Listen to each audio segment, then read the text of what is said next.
Can a simple jab of the knife kill a tree? Why not? क्या एक चाकू की साधारण चोट से पेड़ मर सकता है? क्यों नहीं?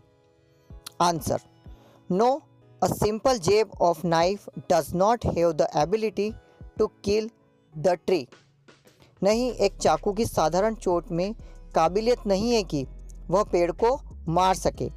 It has to go through various processes. इसके लिए बहुत सी प्रक्रियाओं से गुजरना पड़ता है। If its root is not removed from the earth it will sprout again. अगर पेड़ की जड़ को जमीन से नहीं उखाड़ा जाएगा, वह फिर से उग जाएगा। How has the tree grow to its full size? List the words suggestive of its life and activity. एक पेड़ किस तरह बढ़कर अपना पूरा आकार ले लेता है? पेड़ के जीवन के लिए किन शब्दों का चयन किया गया है? Answer: the tree grows to its full size by absorbing years of sunlight, water and air। एक पेड़ सालों तक सूरज की रोशनी, पानी और हवा ग्रहण करके अपना पूरा आकार ले लेता है। It slowly grows out to the earth and sprouts leaves. ये धीरे धीरे जमीन से बाहर आता है और फिर उसमें पत्ते फूटते हैं। The words suggestive of its life and activity are grown slowly, consuming the earth, rising out of it, feeding upon its crust, absorbing years of sunlight, air, water and sprouting leaves। इसके जीवन और प्रक्रियाओं के लिए जिन शब्दों का चयन किया गया है वे हैं जमीन का धीरे धीरे इस्तेमाल करना, जमीन से निकलना, जमीन की ऊपरी सतह यानी मिट्टी से अपना भोजन व पोषक तत्व ग्रहण करना, सालों तक सूरज की रोशनी, हवा और पानी लेना और अपने से पत्तों को अंकुरित करना। What is the meaning of bleeding bark? What makes it bleed? रिसती हुई छाल यानी ब्लीडिंग बार्क का क्या महत्व है? किस बात से पेड़ रिसता है? Answer: bleeding bark means the twigs which are cut mercilessly they leave a liquid substance. रिसती हुई छाल का मतलब है जो शाखाएं निर्ममता से काटी जाती है वहाँ से कुछ द्रव सा निकलता है। If any part of the human body is cut it starts bleeding. जिस तरह से इंसान के शरीर का कोई हिस्सा काटने पर खून बहने लगता है, in the same way the liquid substance comes out from the branch of a tree। उसी प्रकार से पेड़ की शाखा से द्रव निकलने लगता है।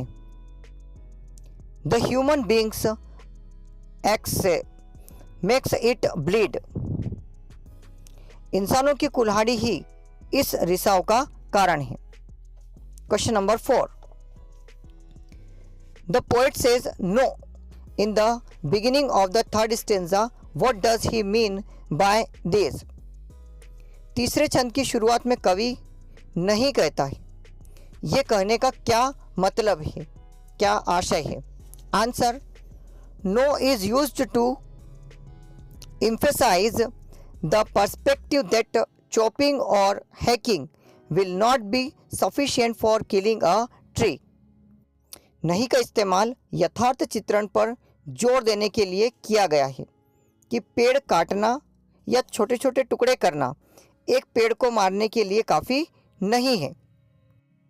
The tree would grow again and retain its original size.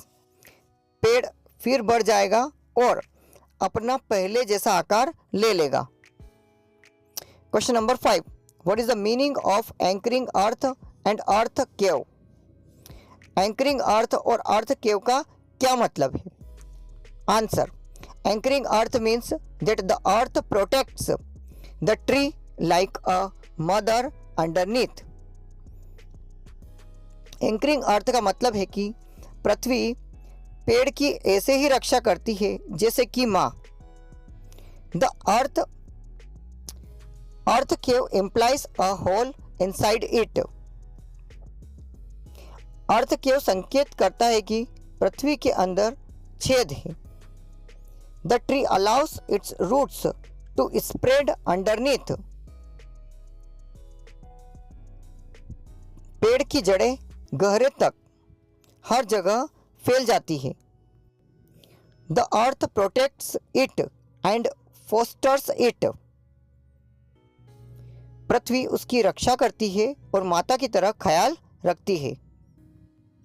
It provides all the essential ingredients to the tree. वह पेड़ को हर जरूरी पोषक तत्व प्रदान करती है। What does he mean by the strength of the tree exposed? पेड़ की ताकत उजागर होती है से कवि का क्या आशय है? Answer: The stem and root are the strength of a tree. तना और जड़ पेड़ की ताकत है। When the tree is pulled out, its strength is exposed to sunlight and air. जब पेड़ उखाड़ा जाता है तो उसकी ताकत यानी तना और जड़ सूर्य के प्रकाश और हवा में पूर्ण रूप से बाहर आ जाते हैं। Question number 7. What finally kills the tree? आखिर में पेड़ कैसे मरता है? 7. Pulling out the tree from the mother earth and scorching and choking it in the sun and air kill the tree.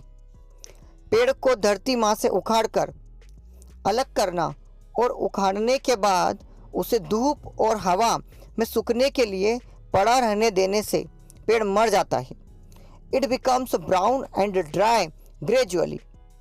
वह भूरे रंग का हो जाता है और धीरे धीरे सूखने लगता है। It gets hard and eventually it dies. वह कठोर हो जाता है और आखिरकार मर जाता है।